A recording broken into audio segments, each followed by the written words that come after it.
On Saturday, December 13, join us at Roy Thompson Hall for Christmas with the Salvation Army. This spectacular evening features internationally acclaimed singer-songwriter Benjamin William Hastings, known for his powerful worship songs heard around the world, including So Will I and Gratitude. Share the wonder of Christmas with friends and family at Roy Thompson Hall. Tickets are on sale now at salvationist.ca/Christmas.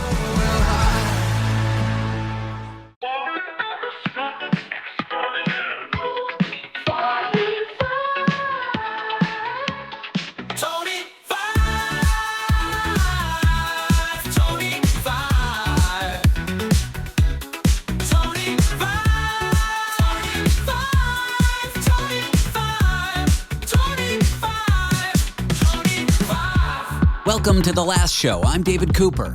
It is that time of the year in London, England. We are joined by our foreign correspondent, Tony Five, to announce one of the most strange and odd awards that you need to hear about. Hearing about this will change your life. Literally. Probably.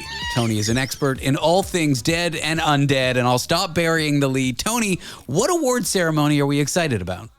David, as the Mexicans say, Cinco de Mayo, the Day of the Dead. And obviously now, this time of year, this sort of quite dark, quite gloomy, quite end of the year. We in the UK, we don't celebrate the Oscars. We don't celebrate the Tonys. We celebrate a Gravedigger of the Year, David. The Grave Digger of the Year. And it's not just that. The 2025 Good Funeral Awards in the UK have been announced. Things like the Crematorium of the Year, the Most Natural Burial Ground of the Year, Low-Cost Funeral Provider of the Year. These are pretty exciting announcements that I think people in North America, where I am, really do need to hear about. But I want to zoom in to the guy who won Gravedigger of the Year, because you'd think that would be kind of grim. You'd think that'd kind of be like a bad award. But this guy, he's got a pretty uplifting view. He's a lovely guy, a guy called Johnny Yaxley. And it's not the first time he's won the award, David. 2014 was his last year. God only knows what happened to him in those 11 years. He probably let it slip, didn't he? Maybe dropped a body or two. But, you know, he came back fighting in 2025 and he has won it. But he has such a lovely take on death. Obviously, it's a very natural thing, and he says people don't really talk about it as much. And he was saying that one of his most favourite sort of recent burials has been a man who had worked on Star Wars and in the film industry, and he had a funeral director. So I guess you call them funeral directors over there. You know, the guy that leads the ceremony, an MC type thing. Yeah, sure. Maybe not the priest, but like the other guy who leads it. Yeah. Leads in front of the coffin and the casket type thing, and he had like a top hat carrying a lightsaber. I mean, that sounds cool, right? It does. And this guy said that winning this award is not depressing, that it's the biggest honor in the world. What an uplifting thing. It's not a job I would want to do. Jews, I don't know if you know this, when one of our family members die, we kind of bury our dead. It's part of the process. Like everybody grabs the shovel and puts in a little bit of dirt. So, I mean, it's not like, the grave diggers do the real digging. Everyone just sort of shovels on a little bit, and then the grave diggers do the hard work. But just having done a little bit of burying, I've probably buried like 6-7 people. It ain't fun. It doesn't seem like that fun a job, I got to say. No, that's really fascinating, though. So is that a Jewish tradition, or is that something that happens all the time, yeah? I feel like there's going to be some better Jew out there listening being like, he's getting it wrong. He's a bad Jew. But yeah, I do think it's considered a good deed.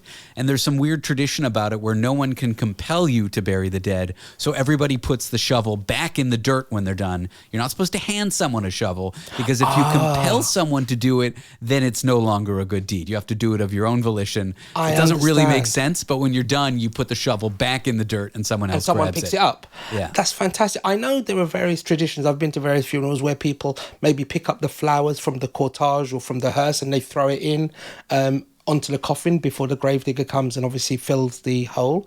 But yeah, fascinating. There are lots of rituals, that's the word I'm trying to get, rituals around death and how people, some denominations maybe celebrate death. You know, if you look in the African communities, they dress in white and they're singing and they're bouncing, you know, the coffin on their shoulders and dancing and stuff like that. Whereas, you know, me as a Catholic, it's quite a somber occasion. And you guys do the wake, which is a wild tradition to me.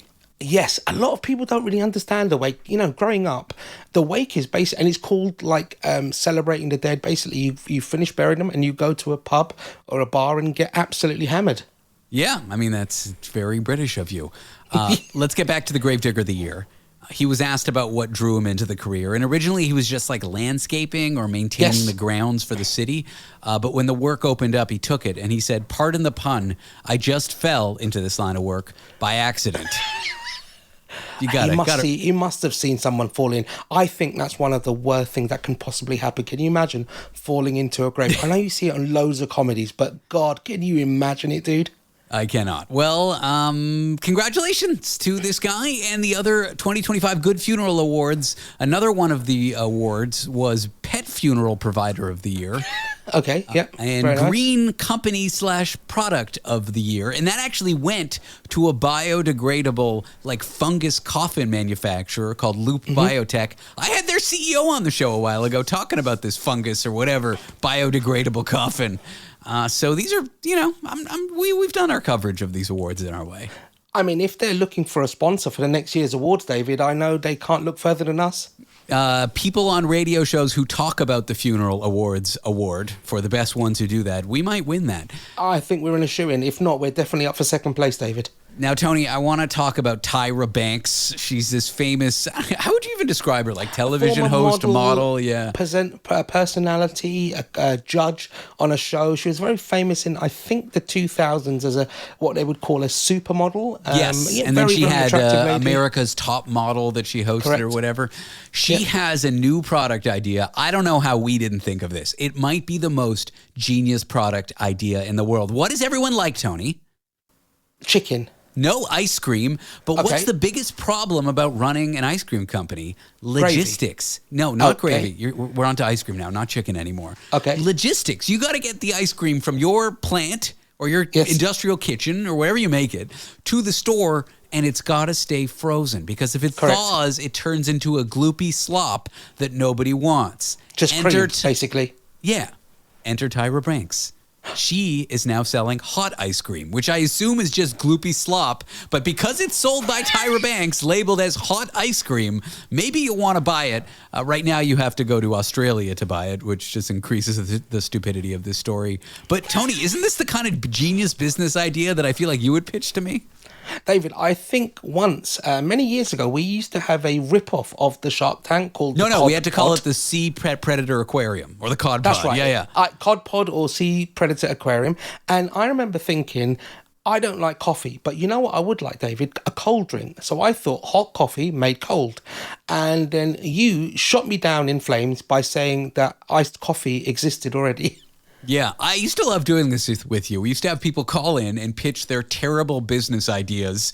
I feel like hot ice cream would be up on the list, and we would adjudicate on them, much like the sea predators on Sea Predator Aquarium. We don't want to get sued, allegedly. All you have to do is say allegedly. Maybe we should do that again. Maybe we should have people call and pitch their terrible business ideas and see if we're willing to fund them with a nickel or something.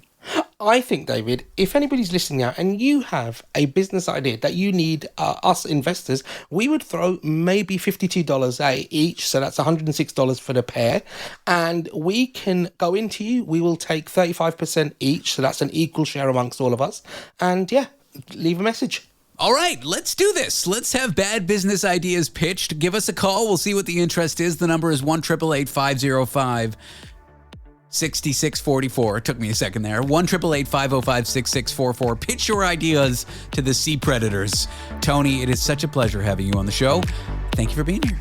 David, always a pleasure, my friend. You take care.